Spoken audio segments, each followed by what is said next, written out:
Ser podcast.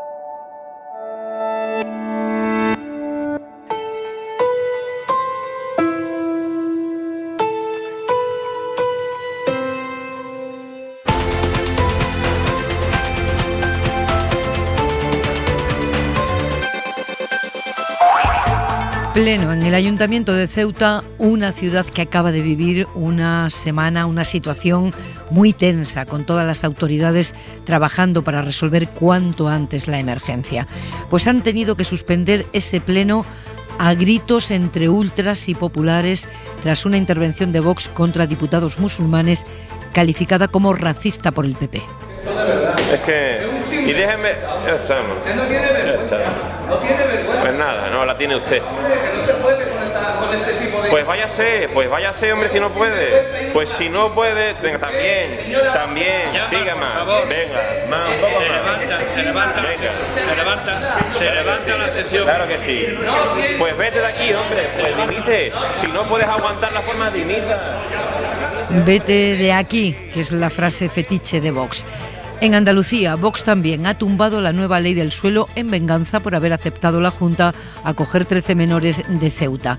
El presidente Moreno Bonilla los acusa de intentar tumbar su gobierno. Y si usted quiere derribar un gobierno, entonces es que usted está pensando en los intereses de su partido y no está pensando en los intereses de los andaluces y de Andalucía. Esa es la clave, señor Gaviria. Esa es la clave. Esa es la clave, señor Gaviria. Si usted lo que quiere tumbar un gobierno, evidentemente es el camino más correcto. Esta es la compleja relación del PP con Vox y este es el clima irrespirable que los ultras introducen en las instituciones. Y en Murcia capital, Vox ha conseguido los votos de PP y Ciudadanos para que en las escuelas haya más laboratorios, más becas de comedor, menos alumnos por aula, más profesores de refuerzo. No, megáfonos para escuchar el himno nacional. El PP tiene todo el derecho del mundo a discrepar de los indultos que el gobierno valora conceder a los presos del Procés, que llevan casi 4 años en la cárcel.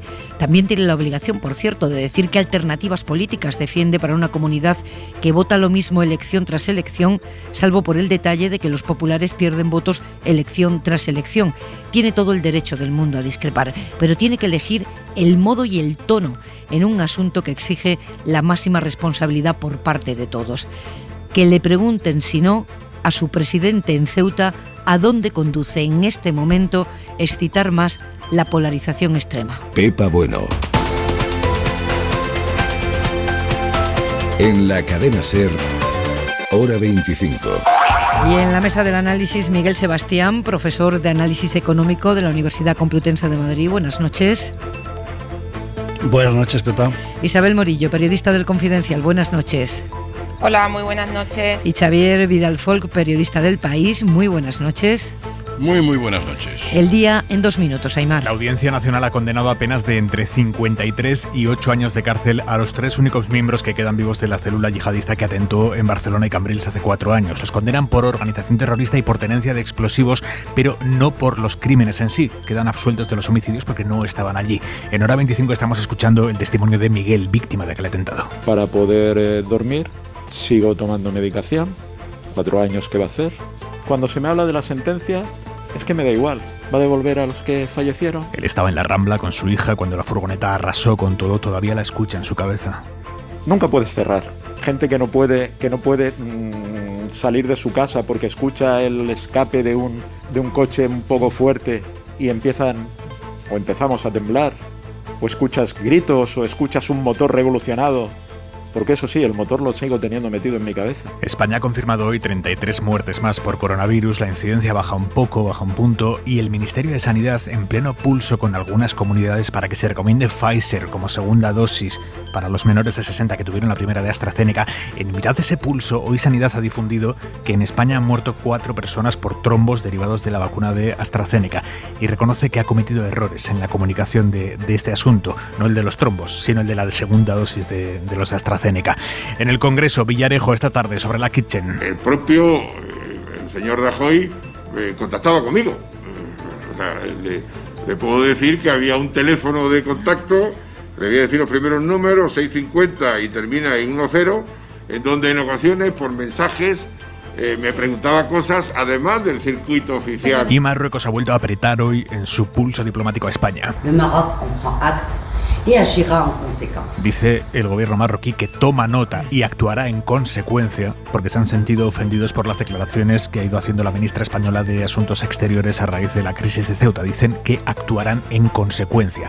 Y una voz más, la del secretario general de la OCDE, Ángel Gurría, preguntado hoy por el informe de su organismo que dibujaba a Madrid como un paraíso fiscal dentro de España que les hace competencia con los impuestos a otras comunidades. Dice Gurría: lo que es muy importante es que no tengamos dentro de un mismo país competencias hacia la baja, porque es una competencia no solo hacia el cero, sino además a que haya unas ubicaciones y unas asignaciones casi arbitrarias, te diría yo, de a dónde va la gente o dónde se registra la gente sin que necesariamente estén viviendo ahí. En fin, causa muchas distorsiones y ciertamente no parece ser el mejor momento para estar jugando a esas competencias. Vamos, que se reafirma en lo de paraíso fiscal. Y en la Contadora 25...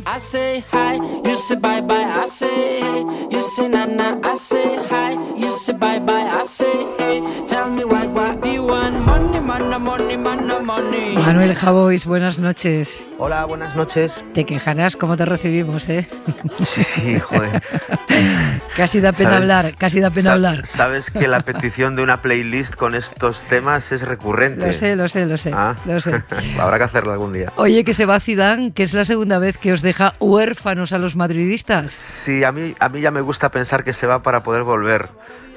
Y creo que su historia con el Real Madrid está hecha precisamente de interrupciones, de títulos y de esperanza. La esperanza, cuando está, la esperanza de que se quede, y cuando no está, la esperanza de que venga, porque ha hecho con el Real Madrid lo que a todos nos gustaría hacer en la vida de los demás, aparecer y desaparecer a capricho de tal forma que solo nos vayamos cuando aún nos pueden echar de menos. Y en un deporte como el fútbol, en donde todo cansa los 3 partidos y quieren echarte después del quinto, Zidane ha conseguido el milagro de no haberse ido nunca dejando alivio, siempre ha dejado nostalgia.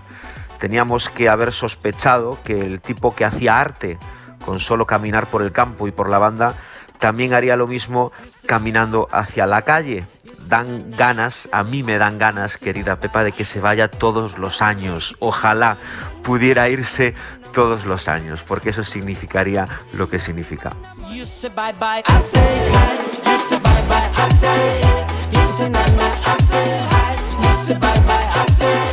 Ánimo, que mañana ya es viernes. Un beso. Un beso, hasta Adiós. Mañana, chao.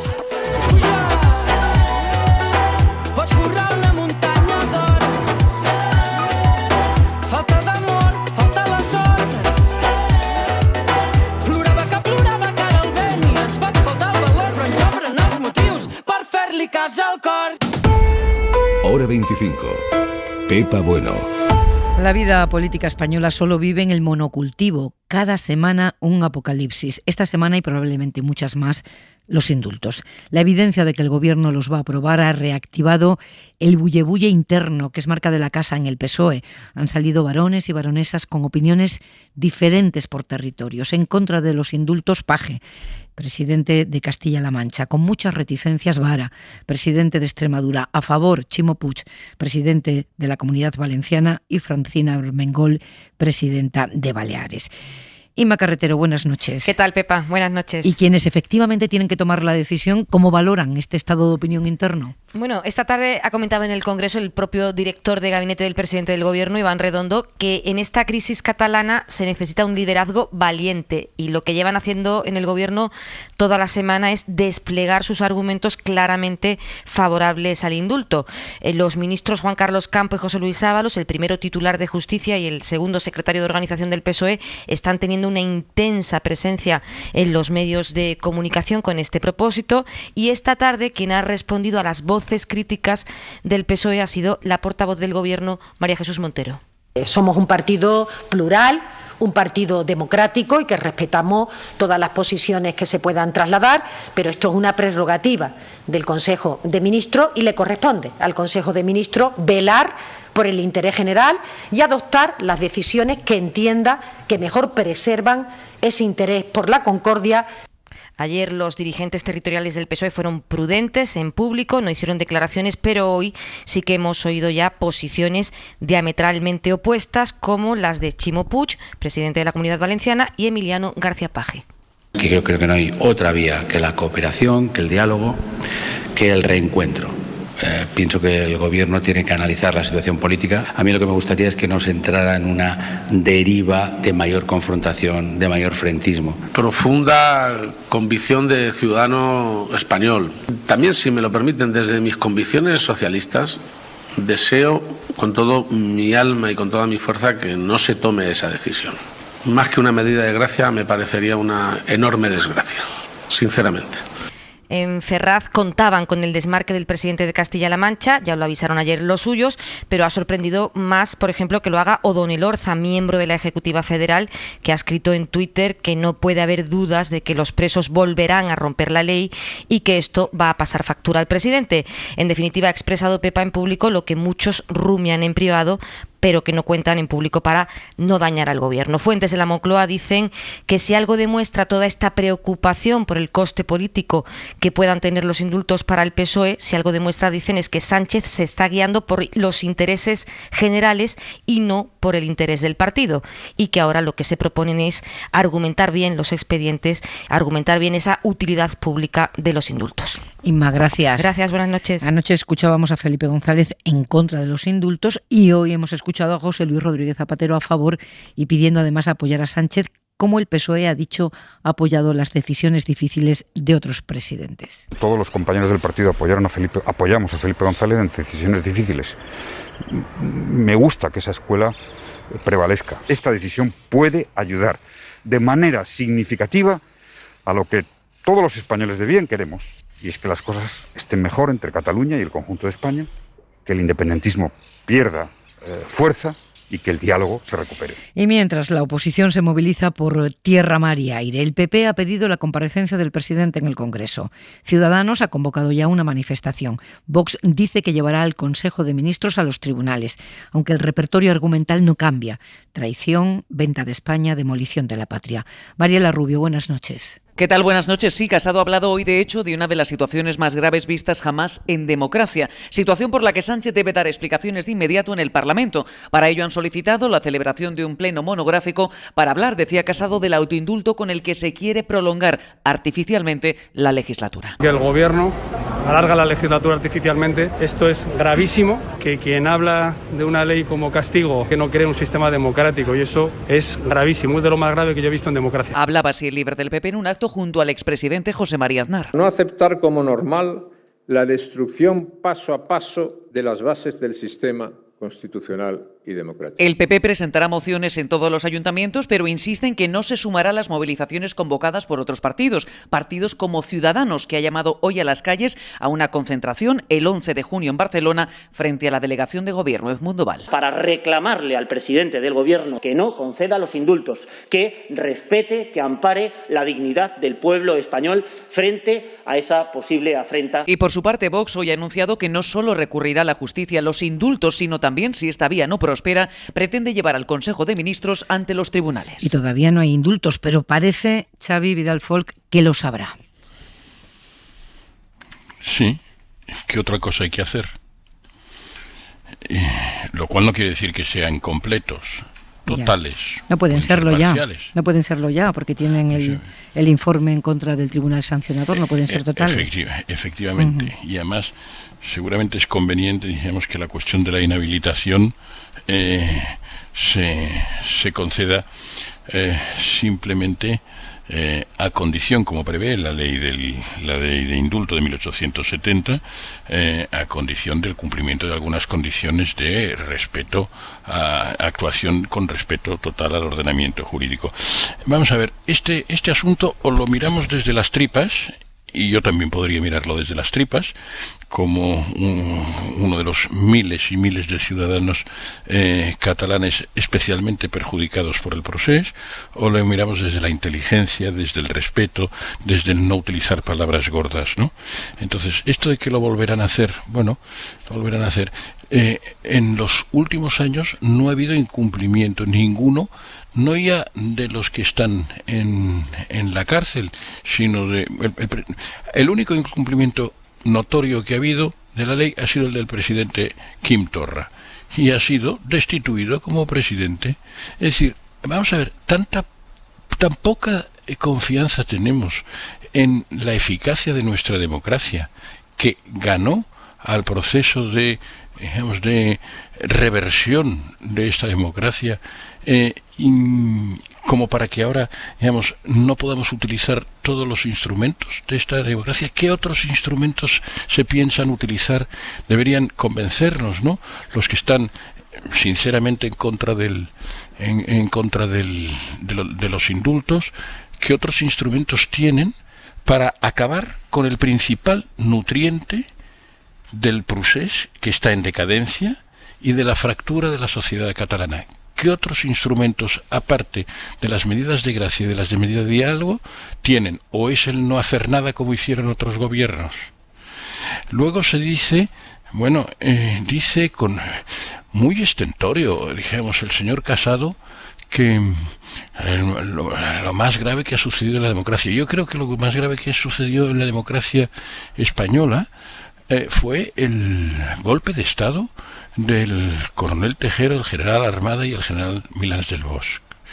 Y, digamos, creo que ahí hay que a veces leer a Felipe González más que como estadista en sus actos, que no a veces en alguno de sus comentarios.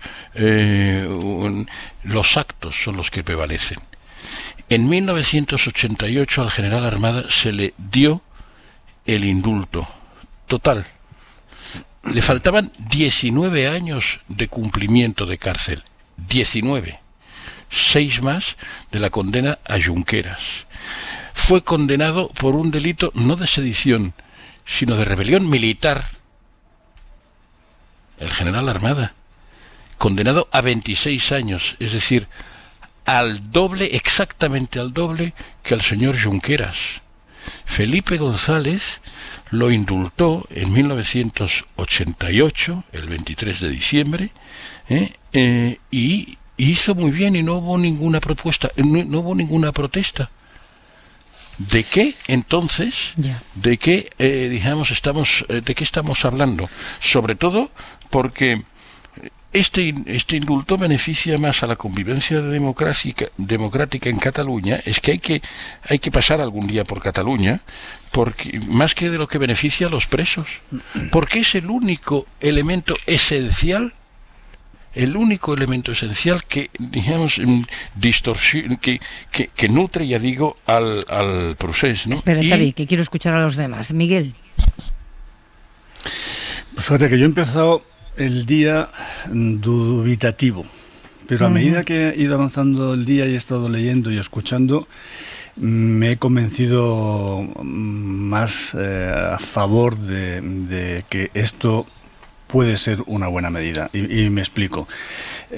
Desde luego, los argumentos que he oído en contra me han parecido algunos chuscos, otros estrictamente jurídicos cuando estamos ante un problema político.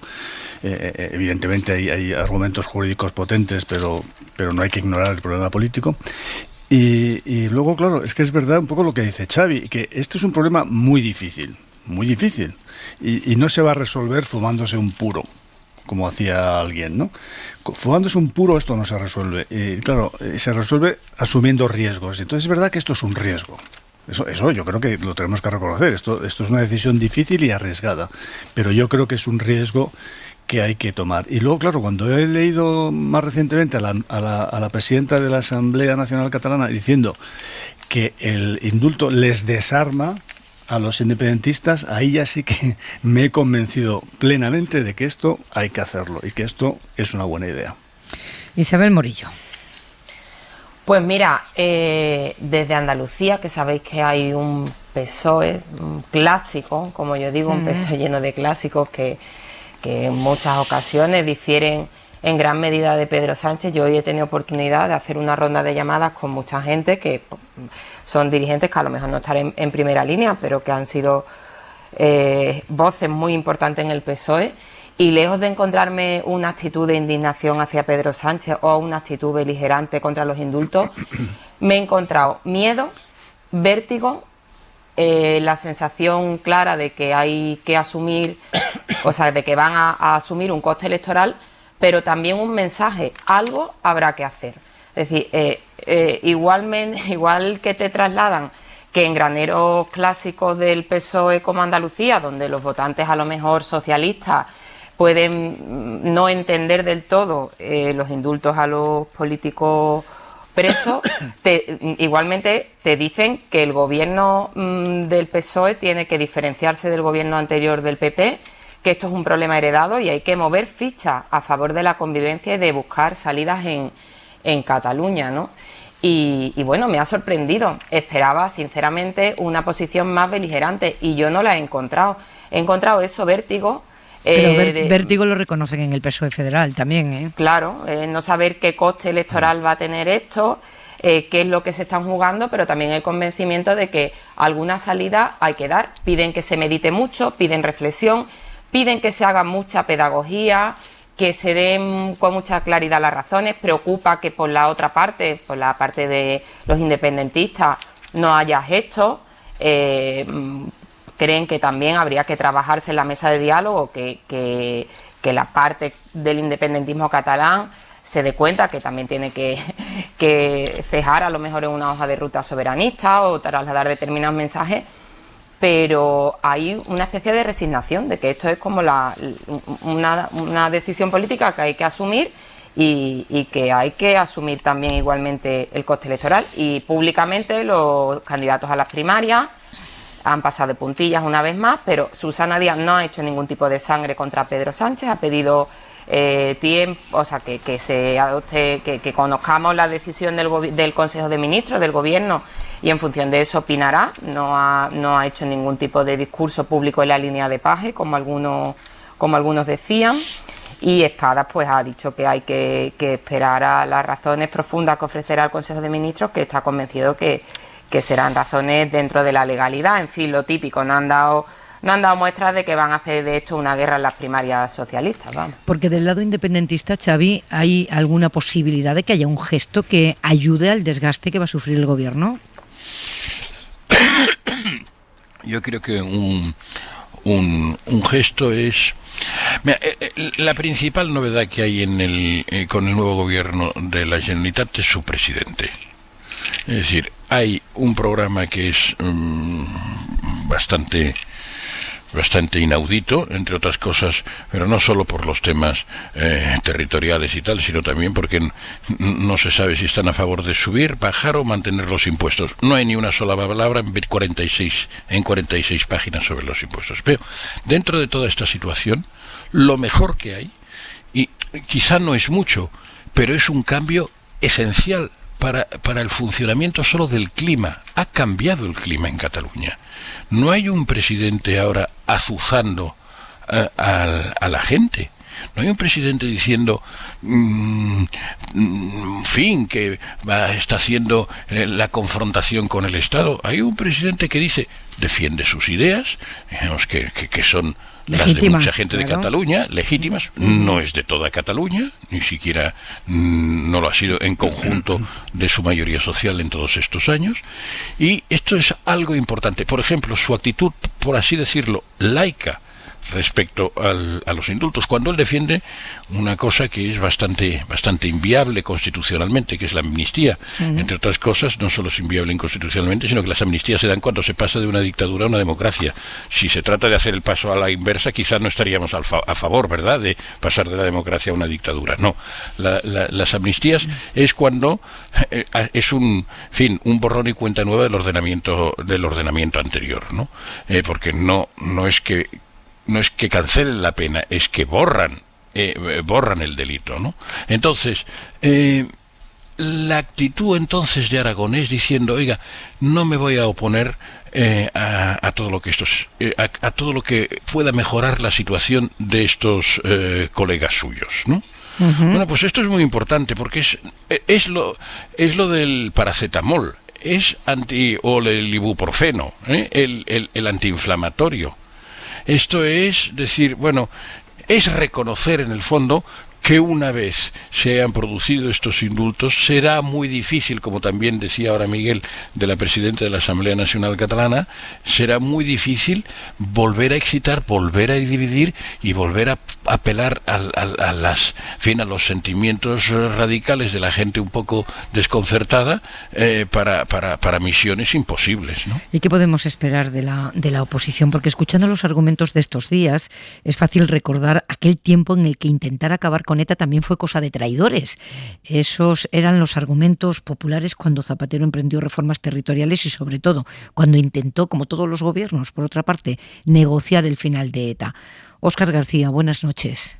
Hola Pepa, buenas noches. Pues si te parece, para empezar, nos remontamos a mayo de 2005.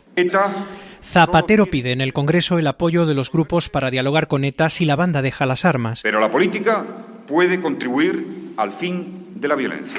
Pero se encuentra con la oposición frontal del PP, cuyo líder en ese momento, Rajoy, comenzó a hablar de traición. Es usted quien se ha propuesto cambiar de dirección, traicionar a los muertos y permitir que ETA recupere las posiciones que ocupaba antes de su arrinconamiento. Desde ese momento el PP comienza su ofensiva a todos los niveles, con duras declaraciones, pero también con iniciativas parlamentarias en ayuntamientos y encabezando manifestaciones.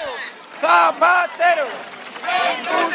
Como esta en 2006, con toda la cúpula del PP a la cabeza, incluido el expresidente Aznar.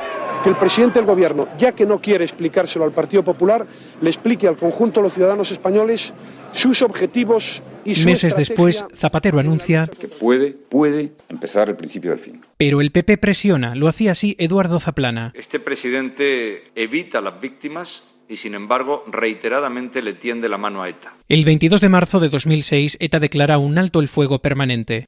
Quiero anunciarles que el Gobierno va a iniciar un diálogo con ETA. El 29 de diciembre de ese año todo parecía ir bien encarrilado. Dentro de un año estaremos mejor que hoy. Pero Zapatero se equivocó. Un día después se produce el atentado de la T4 con 2 víctimas mortales. Le pido al Gobierno que suprima cualquier contacto con la organización terrorista ETA. Pero para aquel entonces la crítica del PP ya había estallado de forma sistemática. Si usted no cumple, le pondrán bombas. Y si no hay bombas, es porque ha cedido. En 2018, la cadena SER desveló el contenido de las actas secretas que demostraron que el gobierno de Zapatero mantuvo informado casi en tiempo real al PP de Rajoy de los pasos que se iban dando en la negociación con ETA. Es decir, el PP conocía lo que pasaba mientras acusaba de traición al gobierno de Zapatero. Miguel Sebastián, pues da la impresión de que aquel librillo se va a aplicar, se está aplicando ya, la palabra traición está por todas partes, al asunto de los indultos, ¿no? Sí, aquello fue muy duro, porque es verdad que Zapatero hizo lo que otros intentaron y no lograron, y él lo logró, y en vez de tener a todo el país o buena parte del país a su favor, lo tuvo en contra, ¿no? Y fue muy, muy duro porque incluso tuvo un coste electoral. Yo creo que Zapatero no consiguió la mayoría absoluta en las elecciones de 2008, por el proceso de paz, el atentado de la T4 de diciembre de 2007. Creo que eso afectó sin duda a las elecciones de 2008, ¿no? Ahora, luego lo consiguió. Ahora se van a cumplir 10 años, en octubre de 2011 se acabó ETA. El 20 de octubre. Primero dejó las armas, y luego, exactamente, el 20 de octubre se van a cumplir 10 años, ¿no? Y yo creo que aprovechando ese momento, que además yo creo que exige un reconocimiento de lo que hizo Zapatero, a pesar del famoso me cueste lo que me cueste, ¿no? Creo que ahora podemos, salvando las distancias, estar en una situación parecida, es decir, que hay que asumir riesgos, porque yo estoy absolutamente en desacuerdo con lo que dice, que esto lo hace Pedro Sánchez para perpetuarse. Al revés, es que pone en peligro su continuidad asumiendo este riesgo, como lo puso también el propio Zapatero, su continuidad asumiendo el riesgo de digamos, la negociación para que ETA dejara de existir, ¿no?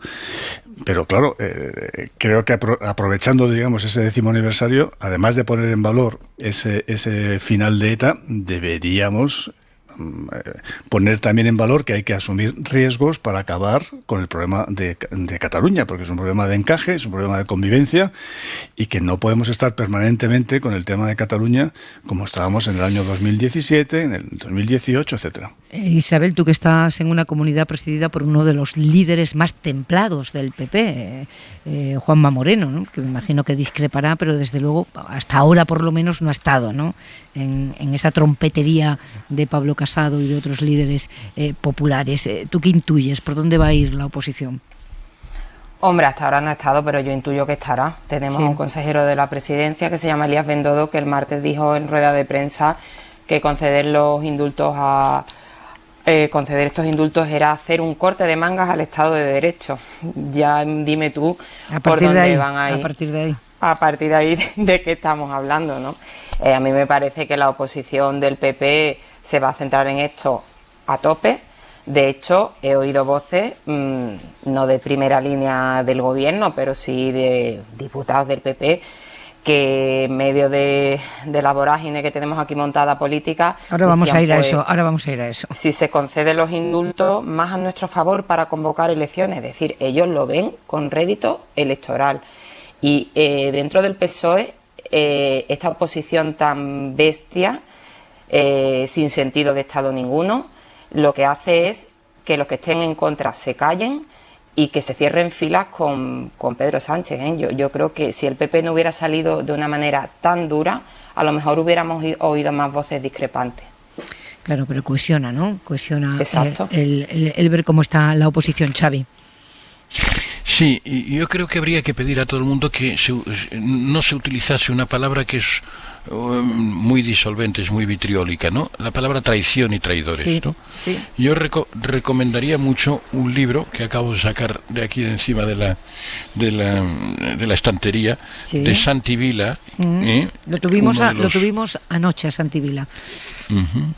Que recordarás que escribió aquel libro de héroes y traidores, ¿no? Sí. Y Santi Vila se vio envuelto en todo este proceso. Al final tuvo una condena, digamos, muy pequeña, no entró en prisión.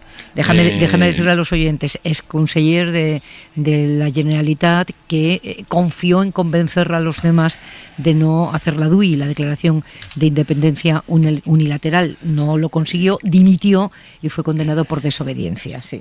Exactamente. Y entonces Santi Vila, ha hecho una reflexión autocrítica en un par de libros y en conferencias y en intervenciones distintas, muy interesante, no solo sobre la política, sino sobre la adjetivación de la política, ¿no? Traidores, héroes, ¿no? Es decir, si intentásemos rebajar la densidad de los adjetivos, traición, la palabra traición es una palabra muy fea, es decir, sobre todo si te la aplican. A él se la han aplicado mucho. Pues prepárate por lo que estamos escuchando. Es que nos aclara algo, Pepa, que se llamen traidores unos a los otros, o que es letal. ¿No? ¿Aclara algo al ciudadano? Es letal para la convivencia. Es letal, ¿no? Porque la erosiona, sí. Sí, pues en esas estamos. Ya te digo yo que el repertorio argumental está siendo prácticamente idéntico al de la década del 2000 en el gobierno de Zapatero cuando intentó el final de ETA, que llegó en el 2011. Hora 25. Pepa Bueno. Y esta noche también Isabel Morillo, Miguel Sebastián y Xavi Vidal-Folk. En la portada hemos escuchado el verdadero frente que tiene abierto el Partido Popular, uno que se balancea entre la necesidad de los votos de Vox y a dónde le conduce la proximidad con los ultras cuando se trata de gobernar. En Ceuta, el pleno del Ayuntamiento ha durado hoy media hora, no más, lo que ha tardado el presidente Vivas, del PP, en suspenderlo después de que el debate sobre una rotonda haya derivado en un choque bochornoso sobre la reciente crisis migratoria entre un portavoz de Vox, el propio Vivas, y otro diputado del PP que le ha acabado llamando sinvergüenza racista al diputado de ultraderecha. Estaba ya caliente el debate desde que el presidente de la ciudad, que es del PP, haya hecho este elogio de cómo Pedro Sánchez ha gestionado la crisis migratoria provocada por Marruecos. El presidente del gobierno de España, que tiene abismales diferencias ideológicas conmigo, pero actuó como debía. Lo que ocurre es que no siempre todo el mundo actúa como debe, y él sí lo hizo, y yo lo tengo que reconocer. Más allá de los elogios a la gestión de Sánchez, Juan Vivas, insisto, del PP, se ha enzarzado así con Vox. Yo estaba planteando una estrategia de defensa de Ceuta, y usted lo que estaba era pretendiendo incendiar Ceuta para mayor gloria del populismo. Le hablaba así al líder de Vox en la ciudad autónoma, es Carlos Verdejo. El portavoz de Vox se ha dirigido en un momento de la sesión a la portavoz del Movimiento por la Dignidad y la Ciudadanía, que es un partido de la oposición, un partido al que Vox considera colaboracionista con Marruecos. Somos el primer partido de esta ciudad. Y nunca jamás usted va a tener una diputada en Madrid como tenemos nosotros y una senadora en Madrid como tenemos nosotros. Si acaso usted lo tendrá en el Reino de Marruecos, pero no en España. La portavoz a la que el líder de Vox le ha dicho esto es una mujer que lleva velo. En ese momento, el presidente de la ciudad del PP le ha pedido al líder de Vox... Le ruego que retire lo que ha dicho. No voy a retirar nada de lo que he dicho. Usted puede rogar todo lo que quiera, pero estoy en mi turno de palabra y tengo derecho a decir lo que he dicho. Señor Verdejo, no me voy a alterar. Bueno, pues no se altere y déjeme continuar. Pero le voy a pedir por el bien de Ceuta. Se lo ha rogado una y otra vez y el líder de Vox le ha contestado finalmente. Ruega todo lo que quiera. No lo va a hacer, ¿no? No lo voy a hacer. Sepa usted que le está haciendo un daño muy grande. Usted le está haciendo un daño durante los últimos 20 años perverso a Ceuta. Y lo que pasó en la plaza de África el otro día fue con su... Hasta que ha llegado el momento en el que el líder de Vox ha dicho esto. Con Santiago Abascal mucho juego le iba a hacer esta ciudad de Marruecos. Pero claro, es que... Y déjenme... Esa voz que escuchan al fondo es la del consejero de Medio Ambiente ceutí del PP, que estaba sentado justo detrás del portavoz de Vox y que ha empezado a decirle: es usted un sinvergüenza. Pues nada, no la tiene usted. Pues váyase, hombre, si no puede. Pues si no puede, también. Sí, venga, diga más, siga más. El del PP a Vox gritándole: con este tipo de gente no se puede, es usted un sinvergüenza y un racista. Esto en Ceuta. En Andalucía se puede hablar de guerra abierta entre el PP de Juan Manuel Moreno Bonilla y la formación de Abascal, una guerra que puede poner patas arriba la estabilidad del gobierno andaluz, que depende parlamentariamente de Vox y que agita además el avispero del adelanto electoral. Moreno niega por activa y por pasiva ese anticipo electoral. Lo hizo el 5 de mayo tras la victoria del PP en Madrid. Mientras yo disponga de estabilidad, mientras nadie me fuerce, yo como presidente de la Junta de Andalucía y máximo responsable en la toma de esa decisión, voy a seguir adelante. Y lo ha hecho hoy en la sesión de control, solo un día después de que Vox tumbara la ley del suelo que quería sacar adelante el gobierno de PP y Ciudadanos. Queda un año y medio, tiempo habrá para coger las bocinas y los micrófonos y los carteles electorales, claro que habrá tiempo y decidirán los andaluces. Radio Sevilla, Mercedes Díaz acusa al presidente a Vox directamente de querer tumbar el gobierno. Eso ha dicho el presidente andaluz en la sesión de control, que la postura ayer de Vox dejando caer la ley del suelo no se ha entendido, es incongruente para los votantes de la ultraderecha y una decepción, y solo se comprende en términos de estar buscando derribar al gobierno del PP y Ciudadanos. Previamente Vox había rebajado el tono porque se declaró partido leal. Manuel Gavira es el portavoz de la ultraderecha en el Parlamento y Moreno Bonilla. Nosotros somos un partido leal, señor presidente, para hacer las políticas acordadas, las políticas diferentes que necesita esta región. Para eso va a contar siempre usted con el apoyo de este grupo parlamentario. Porque eso resulta clarísimamente incongruente.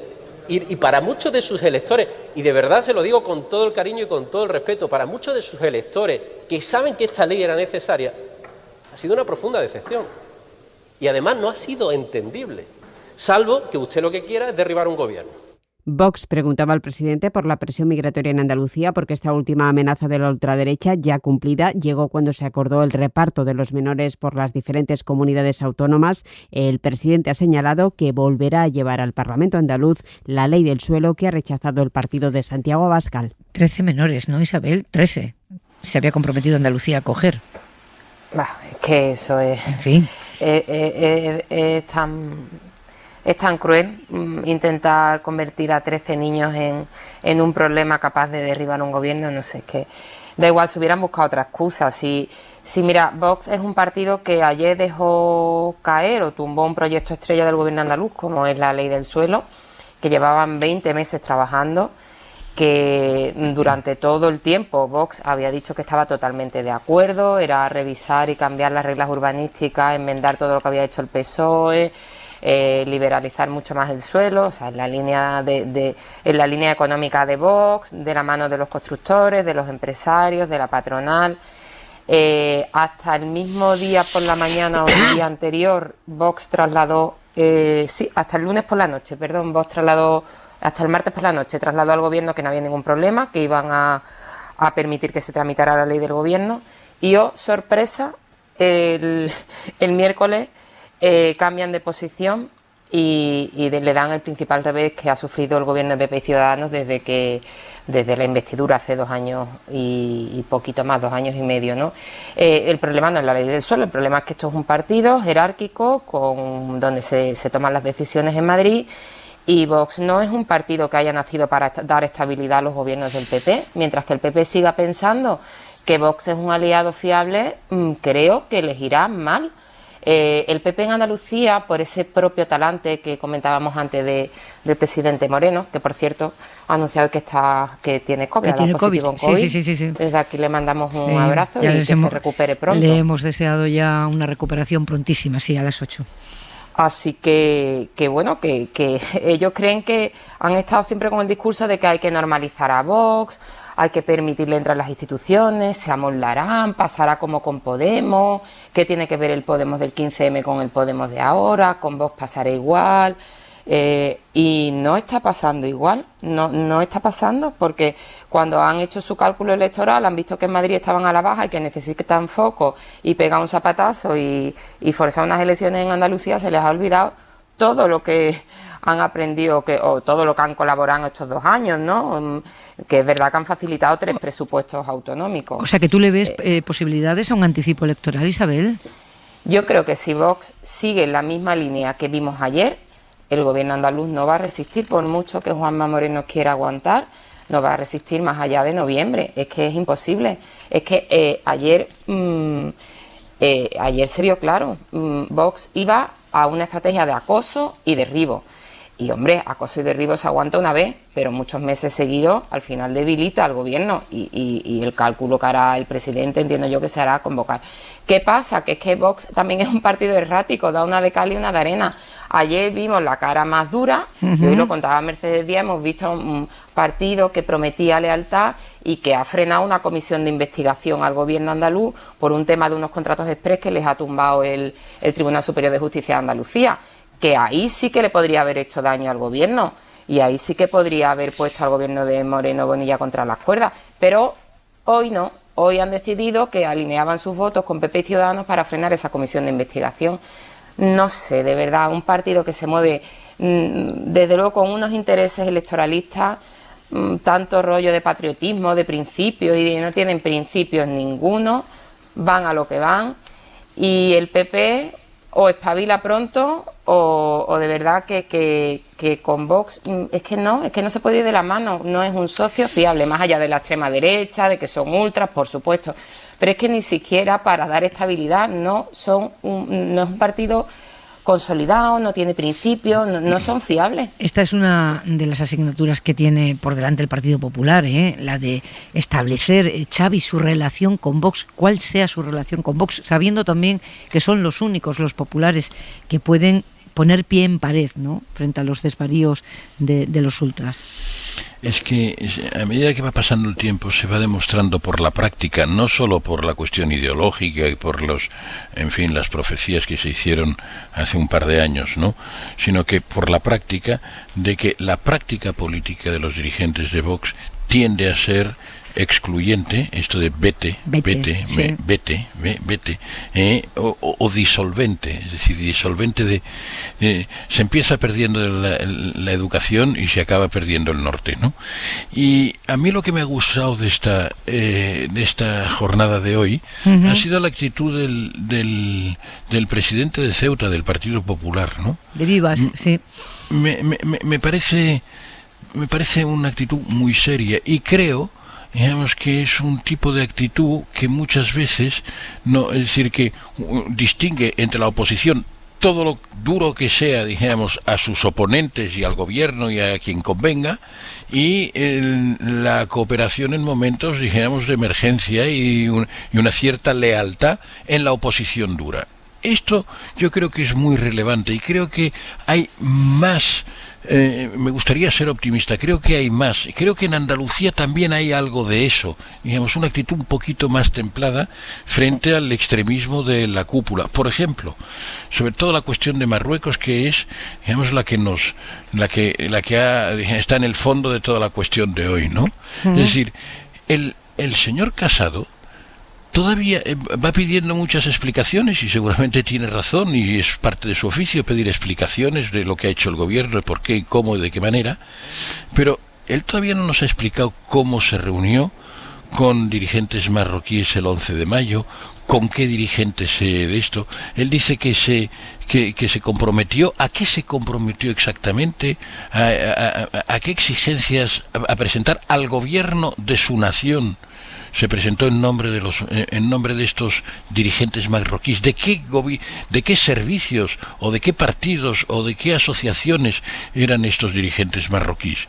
Claro, digamos, cuando estamos hablando tanto de la patria y de traición a la patria y se desintegra la patria, sería muy interesante, digamos, que ante una situación un poquito, digamos, grave o de una cierta emergencia que ha habido estos días con un país vecino, amigo, pero vecino y con litigios pendientes, pues sería muy conveniente que todos los partidos y el principal partido de la oposición, digamos, por lo menos, digamos, no se pusiera al servicio de dirigentes de otros partidos innominados y sin explicarlo. Sí, no sé si Miguel quiere decir algo de esta jornada intensa entre el PP y Vox. Sí, a mí me parece interesante que, porque no es intuitivo, que a medida que nos movemos hacia el sur, es decir, nos vamos acercando, digamos, al tema inmigratorio más caliente, ¿no? Yo qué sé, El Ejido, por supuesto Ceuta, Melilla, Cádiz, hablábamos el otro día, Las Pateras, etcétera. Ahí uno a lo mejor tendería a pensar que las posiciones de Vox y del PP se iban a acercar porque el tema migratorio está ahí más caliente. Pues no, ocurre justo lo contrario. Ahí se separan y me parece una observación por lo menos a estudiar, ¿no? En cambio, por ejemplo, en la cosmopolita Madrid, ciudad o comunidad que hoy nos han presentado que va a vivir una auténtica revolución, digamos, cultural. La segunda movida. Exactamente, la segunda movida. Ahí van de la mano Vox y PP, ¿no? Casi indistinguible. Pues me parece interesante, ¿no? Entonces, ¿por qué? Porque yo creo que en el fondo, a medida que te mueves hacia el sur y ves la realidad del problema, ves cómo Vox es un peligro para la convivencia. Es que es un peligro para la convivencia. Ese es el tema fundamental, ¿no? Y lo han demostrado varias veces, y lo han demostrado hoy, y lo demostraron el otro día en la concentración de Abascal en Ceuta, etcétera, etcétera, ¿no? Yo creo que todos lo ven, y el PP, no solamente el presidente, el PP, todo el PP de Ceuta, es para quitarse el sombrero lo que han hecho hoy, ¿no? Pero ojalá esa realidad, que ellos la ven ahí, llegar algún día por estas tierras de la capital de España. ¿Y Sam? Claro, es que cuando lo vives en primera persona todo cambia y cuando tú tienes que gestionar eso, efectivamente Viva es un presidente de una ciudad autónoma donde hay 4 culturas que conviven, musulmanes, cristianos, hebreos y hindúes. Y de verdad que quien ha vivido en Ceuta o vive en Ceuta y te traslada cómo es esa convivencia, claro que hay problemas. Pero hay un ejemplo de integración absoluta. Es que allí cualquiera va al colegio con niños musulmanes, hebreos, de cualquier religión, son amigos, juegan, los padres coinciden en los cumpleaños. Eso es la vida real de Ceuta, esa es la vida que Viva, el presidente de Ceuta, conoce y gestiona. Vox lo que hace es prender o acercar la cerilla al bidón de gasolina de los problemas que surgen que necesita Ceuta. Ceuta necesita oportunidades económicas, laborales, acaba de terminarse una infraestructura importantísima de red eléctrica porque era una ciudad donde se cortaba la luz cada 2x3 porque, claro, hasta que no han tendido el cable de Andalucía a Ceuta, había problemas de suministro de luz. Ceuta necesita atención y solución a problemas reales para que no prosperen ese tipo de discursos xenófobos y racistas. El PP de Ceuta se espanta con el discurso de Vox, se le ponen los pelos de punta. Porque envenena la convivencia, Ellos ven lo que hay allí y que es un modelo de integración. Y en Andalucía, que hay 1.700 menores acogidos en centros que son extranjeros, claro, cuando tú le planteas a un diputado del PP que ha visitado esos centros o que tiene en su mano la gestión de esos centros o alguien del gobierno, que el problema son 13 menores, se echa las manos a la cabeza. Esos niños no son un problema. Esos niños, de verdad, no son criminales desde ningún punto de vista. Es que es absurdo. Esa cercanía, esa gestión real, ese convivir de verdad con otras culturas, con otras religiones, aparte de que nosotros, vamos a ver, que es que Cádiz está a 14 kilómetros de Marruecos, ¿qué me vas a contar? Si es que nosotros somos medio moros, como se dice aquí toda la vida, medio marroquíes, qué tontería, es que ¿cómo va a ser lo mismo? Verlo desde el discurso de la xenofobia y el racismo de laboratorio, que vivirlo realmente. Y estoy totalmente de acuerdo con la observación de Miguel. Sí, porque como tienen que gestionar, además, Vivas tenía que gestionar una situación muy difícil, necesitaba el gobierno de España. Es que cambia completamente la perspectiva. Bueno, pues vamos a avanzar porque esta tarde Villarejo comparecía en la comisión del Congreso que investiga la operación Kitchen, una declaración que se esperaba con las expectativas que genera siempre este personaje y con la certeza de que todo lo que diga se tiene que poner en cuarentena antes de darlo por bueno. En todo caso, hoy, como siempre que tiene un micrófono, el excomisario ha disparado y esta vez ha sido contra la cúpula del PP de la época de Rajoy. Dice Villarejo ahora que hablaba directamente con él, con Rajoy, de este caso de corrupción con el que el PP buscaba tumbar las pruebas de Bárcenas. Miguel Ángel Campos. Villarejo asevera que la dirección del PP y del Gobierno estaba al corriente de la operación Kitchen. El comisario jubilado ha afirmado que el mismo presidente del Gobierno, Mariano Rajoy, le contactaba a través de mensajes de texto y le pedía novedades. El propio el señor Rajoy contactaba conmigo. Le puedo decir que había un teléfono de contacto, le voy a decir los primeros números, 650 y termina en 10, en donde en ocasiones por mensajes me preguntaba cosas, además del circuito oficial que yo tenía. Dice que las pruebas de esos mensajes se guardan en sus 4 discos, aún encriptados y en poder de la Audiencia Nacional. Además de Rajoy, sostiene que conocían la Kitchen los ministros Fernández Díaz, María Dolores de Cospedal y Soraya Sáenz de Santamaría. ¿Sabe usted si el secretario de Estado de Seguridad reportaba sobre esta operación, además del ministro del Interior, a otros miembros del Gobierno de España? Creo que la señora vicepresidenta también, por los intereses que había y por lo que estaba participando el CNI en ello. A Soraya Sáenz de Santamaría. Sí, así es. Quien primero le contactó para participar en la operación fue el director general de la policía, Ignacio Cosidó, quien le insistió en el interés de Rajoy en el caso. Villarejo ha defendido las cloacas, dice que servían para limpiar la inmundicia. Insisto, hay que poner en cuarentena cualquier cosa que diga alguien que ha confesado pertenecer a una trama parapolicial para espiar ilegalmente a personas, ¿no? Pero sorprende el desparpajo, ¿no? La teoría de que las cloacas, Miguel, limpian. Es alucinante. Yo, la verdad, preguntas a la persona que no debes preguntar. No, por eso te pregunto a ti. Yo estoy muy sesgado con este tipo, que es un gángster, un criminal, un mentiroso. Entonces me creo muy poco todo lo que diga, ¿no? Pero me parece increíble que defienda las cloacas, ¿no? Y que las cloacas sirven para limpiar, ¿no? O sea, el que él haya participado y dirigido, probablemente, no sabemos si él es el director o hay alguien más por encima, pero seguramente lo haya dirigido él, una red en la cual participaban policías en activo corruptos, empresas corruptas que les contrataban para espiar a gente de otras empresas o políticos o lo que fuera, demuestra que luego esta democracia que tenemos necesita limpiar este tipo de personajes y este tipo de actitudes, ¿no? Y ojalá se consiga, ojalá se consiga. Yo, desde luego, creo plenamente en la justicia y yo creo que podemos conseguirlo, pero va a costar, ¿eh? Me voy a detener mucho aquí porque además Villarejo es recurrente, ¿no? Pero no sé si quería decir algo Xavi. Sí, yo solo quiero decir que las cloacas efectivamente en la normalidad son un canal de desagüe, pero para algunos son un hábito, son un modo de vida, son un business, ¿no? Y este es el caso del señor Villarejo. Es un negocio, Isabel. Un tipo tan errático, tan mentiroso, sinceramente, un mentiroso patológico.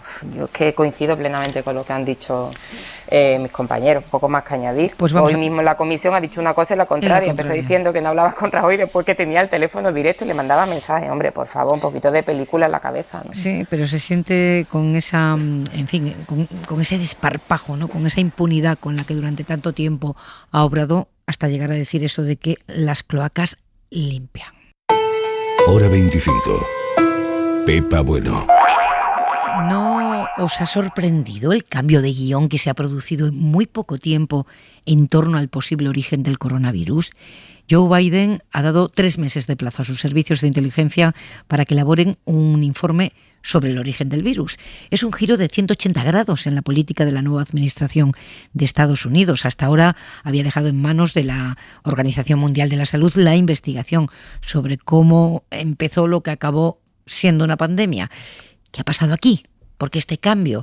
Miguel Ángel Muñoz Encinas, buenas noches. Hola Pepa, buenas noches. Vamos a intentar explicar qué hay detrás de este giro y lo mejor en estos casos es remontarse al principio de la crisis. Sí, bueno, como sabemos, todo comenzó en Wuhan. En esta ciudad china está el Instituto de Virología. Es un laboratorio de categoría 4, el nivel de bioseguridad más alto posible, porque allí se trata con los patógenos más peligrosos del mundo. Solo hay 32 laboratorios de estas características en todo el planeta y uno está en Wuhan. A principios del año pasado, en Internet empezó a correr la teoría conspirativa de que el virus había sido creado en ese laboratorio. Los expertos rebatieron esa tesis diciendo que, si bien es verdad que un virus se puede crear en un laboratorio, no se puede determinar ni qué letalidad tiene, ni cómo se contagia, ni si se propaga entre humanos. En definitiva, que no se puede diseñar hasta ese punto. Pero el salto cualitativo se produjo cuando el propio presidente Trump, el 30 de abril del año pasado, salió públicamente a decir esto. Estamos investigando exactamente de dónde vino, de quién vino, cómo pasó, por separado y también científicamente, así que vamos a ser capaces de averiguarlo. Entonces mi pregunta es, ¿ha visto usted a estas alturas algo que le dé un alto grado de confianza de que el Instituto de Virología de Wuhan fue el origen de este virus? Sí, lo he visto.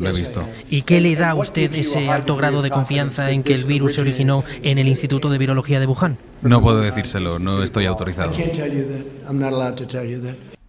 Cuando Trump dijo esto, los servicios de inteligencia norteamericanos ya habían emitido un informe que decía claramente que el virus no había sido elaborado por la mano del hombre ni modificado genéticamente. Trump sostuvo durante meses su teoría sin aportar ninguna prueba y de hecho su presidencia acabó en enero sin que presentara evidencia alguna al respecto. Anthony Fauci, el máximo responsable médico de la Casa Blanca contra la pandemia, fue preguntado muchas veces al respecto el año pasado. Siempre sostuvo que lo más probable era un salto de los murciélagos a los humanos a través de un huésped intermedio. Y sobre la posibilidad de que saliera del laboratorio, este era su argumento. Si estaba en la naturaleza y evolucionando, lo probable es que salte de especie a especie en forma natural.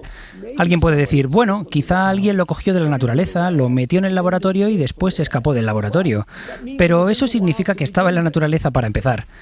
Así que esta es la razón por la que no gasto mucho tiempo en este argumento circular.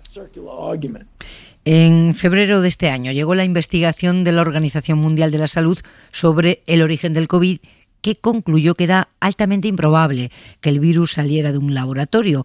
Y a partir de ahí, Miguel Ángel, empezó a virar la posición estadounidense. Sí, el secretario de Estado de Joe Biden, Anthony Blinken, llegó a decir que ese informe estaba escrito al dictado de China. Hace un par de semanas, destacados científicos firmaron una carta en la revista Science en la que reclamaban una investigación a fondo sobre el origen del COVID. Decían que no hay pruebas suficientes para determinar si empezó en la naturaleza o por la fuga de un laboratorio, que ambas opciones eran viables. Y hace apenas unos días, The Wall Street Journal publicó que varios empleados de ese laboratorio ya mostraron síntomas de COVID en noviembre de 2019, algo que China niega tajantemente. Recordemos que el primer aviso a la OMS le llegó el 31 de diciembre de 2019. Bueno, con este caldo de cultivo, que está lejos aún de ser concluyente, hasta Fauci ha empezado a variar su discurso. Hace unos días le preguntaban en la CNN si seguía convencido de que el virus se desarrolló de forma natural. No estoy convencido de eso. Creo que debemos continuar investigando qué pasó en China hasta que descubramos, hasta donde sea posible, qué pasó exactamente. Ciertamente las personas que lo han investigado dicen que lo probable es que emergiera de un reservorio animal que después infectó a personas, pero pudo haber sido otra cosa y tenemos que averiguarlo.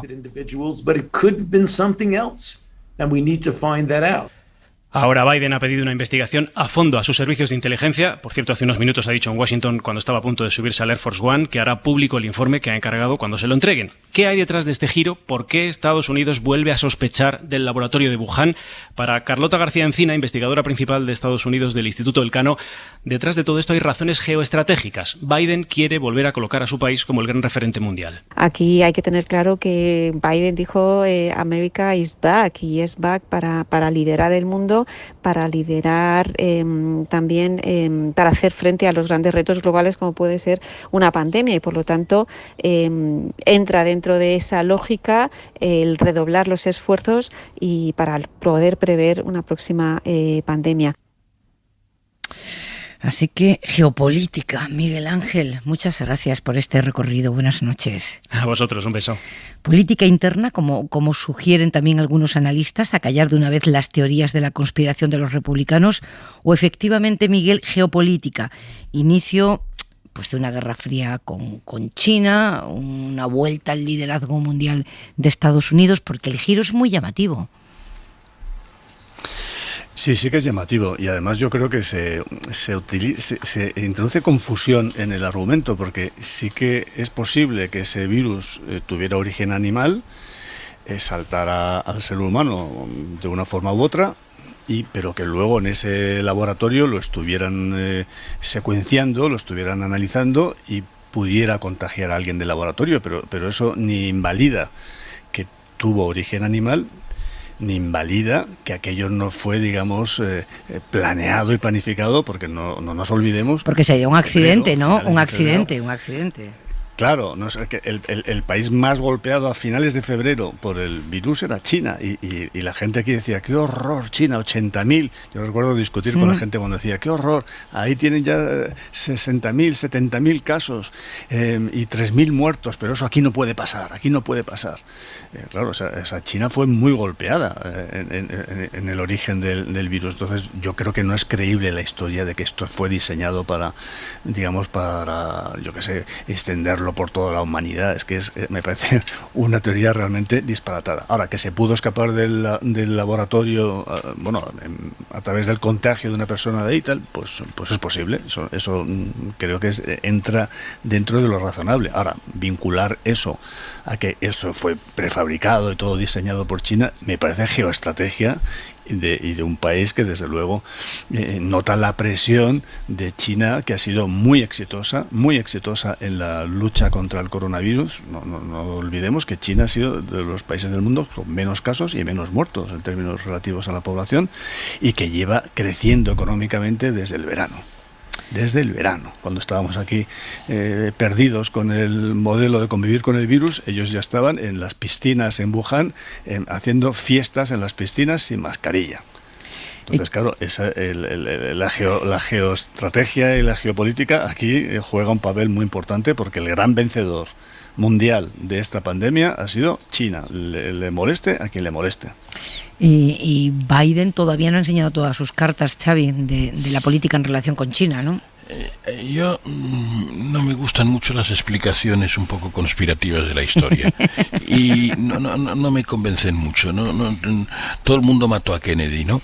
Entonces, y creo que el presidente Biden se merece un respeto. Es decir, que abra una investigación, porque al final lo que ha decidido es abrir una investigación por si hubo o no hubo un accidente en un laboratorio de Wuhan. Digamos, a mí me parece que atribuirlo a un interés geoestratégico cuando está desarrollando políticas, por ejemplo, en el orden fiscal, en el orden de las enormes inversiones, en el orden de los impuestos estadounidenses y mundiales, de cosas que estaban retrasadísimas hace muchos años, es más, no retrasadas, obstaculizadas. Yo creo que ya está, el presidente Biden hoy mismo ya es un gigante como lo lo configuran sus... Pero eso no tiene que ver, Xavi, con que él quiera afirmar la posición de Estados Unidos frente a China, ¿no? No lo necesita. No lo necesita. No. Yo creo que no lo necesita. Es decir, yo creo que es suficiente con que la revista Science no es un panfleto. No es un panfleto. Que haya 18 científicos de universidades de élite como Harvard, como Stanford, como Yale, como tantos otros, digamos, que dicen hay que considerar la hipótesis. La hipótesis, no dicen nada más. La hipótesis de que hubiese habido... No... o sea, que hubiese habido un accidente en el laboratorio. Pues eso no tiene nada que ver, como bien decía Miguel Sebastián, con que haya habido un diseño de un... Claro, eso es un accidente. Eso es un accidente, claramente. Eso, ¿no? Es claro. decir, esto no es una locura trumpista. El señor Biden no es una versión educada del señor Trump. No. Entonces, a mí me parece muy bien que se investigue. Claro. Es decir, no considero que estos científicos y que esta revista, digamos, sean unos frikis. No lo considero. Isabel, que está diciendo que está de acuerdo hace rato. No, sí es verdad que no lo son. Es que no se puede equiparar la posición de Trump, que se inventaba para alimentar la teoría conspiranoica esta, que China había fabricado para dañar a Estados Unidos y tal. Nada tiene que ver con lo que ha hecho Biden, que efectivamente a raíz de que 18 científicos de universidades de élite de Estados Unidos hayan dicho vamos a investigar seriamente dónde está el origen de este virus y vamos a descartar que haya sido un accidente en un laboratorio, pues Biden dice, pues venga, vamos allá. Lo que yo no veo normal, y eso me lo he planteado muchas veces yo conmigo misma, es que hayamos sido capaces de que la industria farmacéutica haga una vacuna, que sepamos que se secuenciara el virus en un tiempo récord comparado con lo que se tardó en secuenciar del SIDA, que sepamos un montón de cosas del coronavirus, de cómo se transmite, de cómo se combate, del uso de las mascarillas, y no hemos sido capaces de saber dónde está el origen del virus. Algo raro hay, o sea, no se ha investigado realmente o qué es lo que ha pasado. Yo quiero quitarme esa duda. Yo veo bien la posición de Estados Unidos. Espero que ese trago que alguien se está echando sea de agua, porque se ha oído todo, ¿eh? De agua.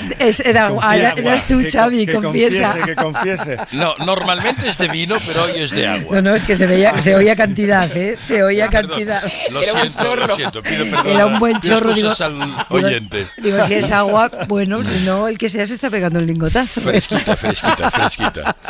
Oye, son horas ya, en las 11:15 de la noche, no está mal. Sí, bueno, un asunto más.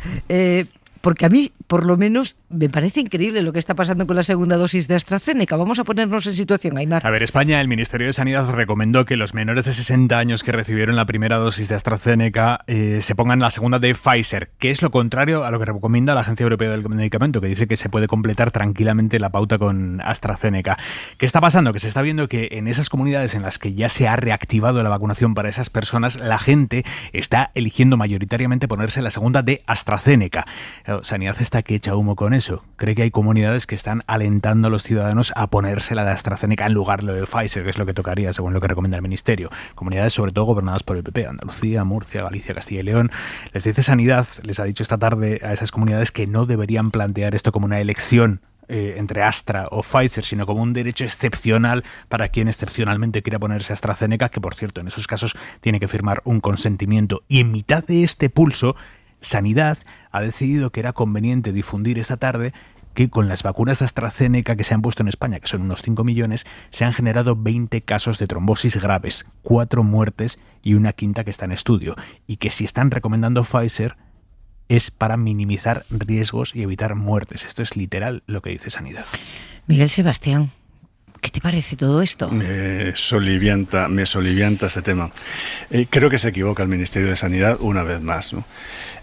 A ver, nos han puesto la vacuna que han decidido ponernos.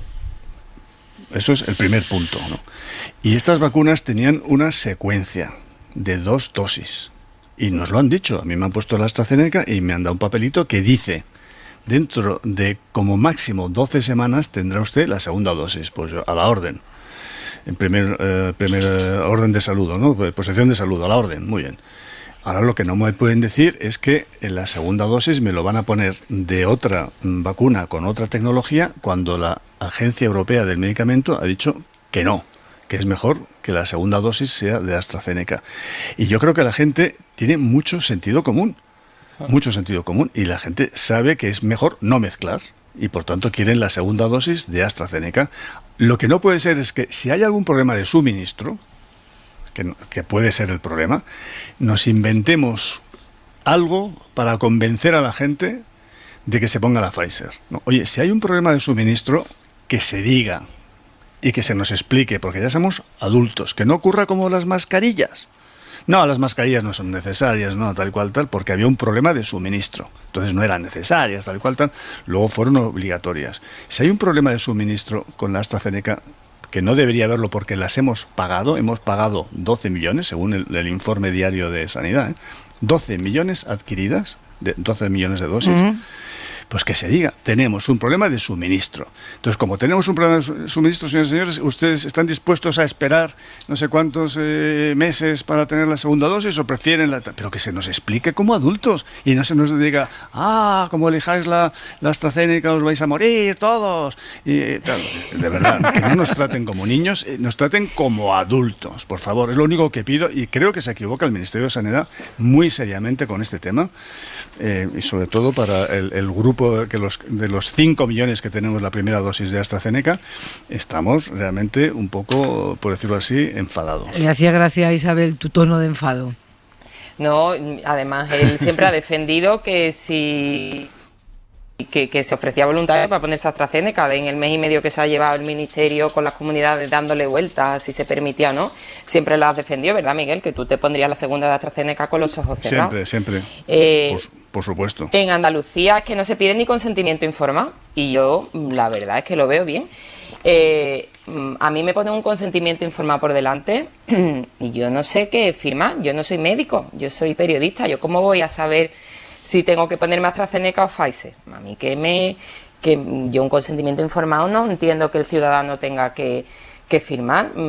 Y el mensaje de hoy del Ministerio de cuidadito con los trombos y con las muertes, si usted de verdad teme por la salud de la población con riesgo de muerte, una cosa tan grave como esa, prohíba inmediatamente el uso de AstraZeneca, hombre, porque no es serio, ¿no? Hay un ruido y lo que más me gusta es el sentido común, efectivamente, de la gente. No conozco a nadie que tenga AstraZeneca y que haya dudado en ponerse la segunda dosis de AstraZeneca.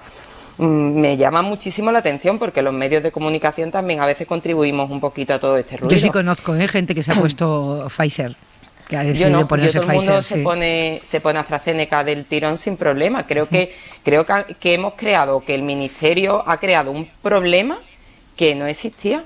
No creo que hubiera una manifestación de gente diciendo a mí no me vayas a poner AstraZeneca. Para nada, vamos, no lo veo. Sí, desde luego la gestión del día de hoy ha sido como mínimo asombrosa. Xavi, ¿estás ahí? Estoy aquí, estoy verdaderamente un poco triste con esto, ¿no? Yo también soy como Miguel, de la primera dosis de AstraZeneca. Me pondré la segunda dosis, la que me ponga la enfermera. ¿Me entiendes? Que me ponga la enfermera. O sea, yo creo en las enfermeras y no me gustan tantos zigzagueos y tantos vaivenes en cosas que son más importantes que cosas de comer. Con el milagro logístico que estamos haciendo, porque estamos haciendo un milagro logístico, vacunando a todo el mundo. Si es que hay que pararse a pensar lo que estamos haciendo, dónde estábamos y dónde estamos. Y sin embargo, con este asunto de la segunda dosis de AstraZeneca, una gestión incomprensible la que está haciendo el Ministerio. ¿Con qué nos vamos, Aimar? Con una voz más del PSOE sobre los indultos, esta de la vieja guardia socialista esta noche, Alfonso Guerra. Es decir, que yo tengo clarísimo que el indulto no se puede dar, además no se debe dar. Políticamente creo que no se debe, pero es que yo creo que no se puede.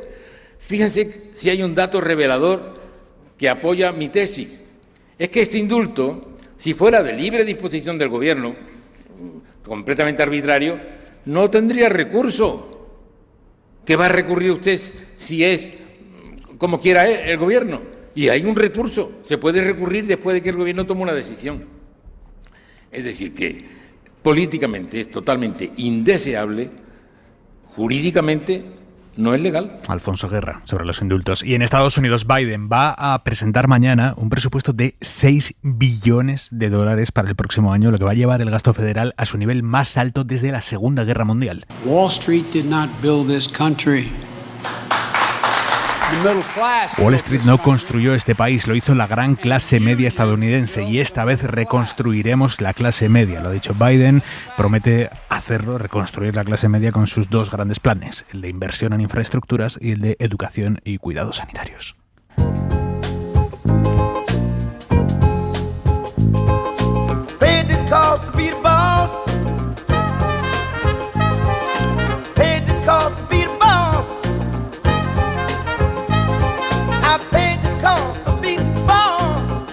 Mi reino, Xavi, por saber lo que estabas pensando escuchando a Alfonso Guerra. No es muy coherente lo que hemos oído, porque todos los indultos son recurribles. Lo que pasa que, digamos, solo han sido recurridos algunos por defectos de forma y entonces, digamos, han sido recurridos y, digamos, anulados, pero solo por defectos de formas. Sobre la cuestión de la adecuación política o no, pues cada uno que piense lo que mejor le convenga. Los que estén en contra, que digan qué otro tipo de cosas hay que hacer para resolver la cuestión catalana. Eso sí, tienen el deber, digamos, de defender su posición legítima, pero también de decir qué hay que hacer. Un beso, Xavi. Buena semana. Un beso. Isabel Chao. Morillo, un abrazo. Un abrazo para todos. Otro para ti, Miguel. Beso a todos. Que descansen. Volvemos mañana. Got money fun, having fun, got money fun, having fun, got money fun, having fun, got money fun, 'cause I paid the cost, be the boss, paid the cost, be the boss, paid the cost. Cross the tracks, turn my back, cross the tracks, turn my back, pay the cost, be the boss, I'm a bad mother. Suscríbete a Hora 25. Todos los episodios y contenidos adicionales en la app de Cadena SER y en nuestros canales de Apple Podcast, Spotify, iVoox, Google Podcast y YouTube. Escúchanos en directo en la SER de lunes a viernes a las 8 de la tarde. Cadena SER. La radio.